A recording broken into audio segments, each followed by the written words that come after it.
Number 2 व्यवसाय, number 3 समाज में स्थान।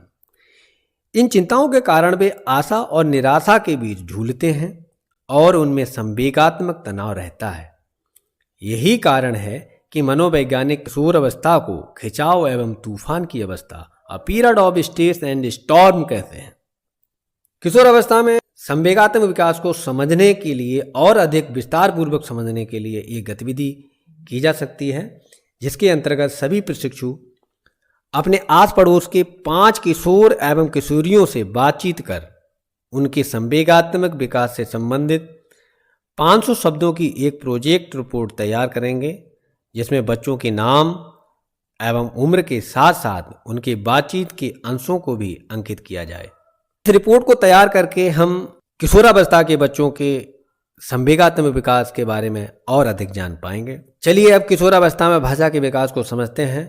तो किशोरावस्था में बच्चों में शारीरिक एवं मानसिक परिपक्वता आती है और साथ ही उनका सामाजिक क्षेत्र बढ़ जाता है, जिसके परिणाम स्वरूप उनके शब्द भंडार में और तेजी से वृद्धि होती है। इस अवस्था में बच्चे शब्दों में भेद करने लगते हैं, यहाँ तक कि समानार्थी शब्दों और पर्यायवाची शब्दों में भेद करने लगते हैं। इस अवस्था में वे भाषा के व्याकरण को भी समझते हैं और व्याकरण सम्मत वाक्यों की रचना करने लगते हैं, पर तभी जब उन्हें इस सब की शिक्षा भी दी जाए। इस अवस्था में बच्चों को मौखिक अभिव्यक्ति में स्पष्टता आने लगती है। वे अपनी बात को तर्कपूर्ण ढंग से उचित भाषा के माध्यम से प्रकट करने लगते हैं।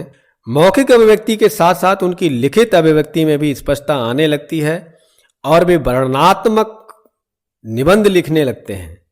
कुछ किशोर किशोरियां तो छोटी छोटी कहानियां और तुकबंदियों की रचना भी करने लगते हैं।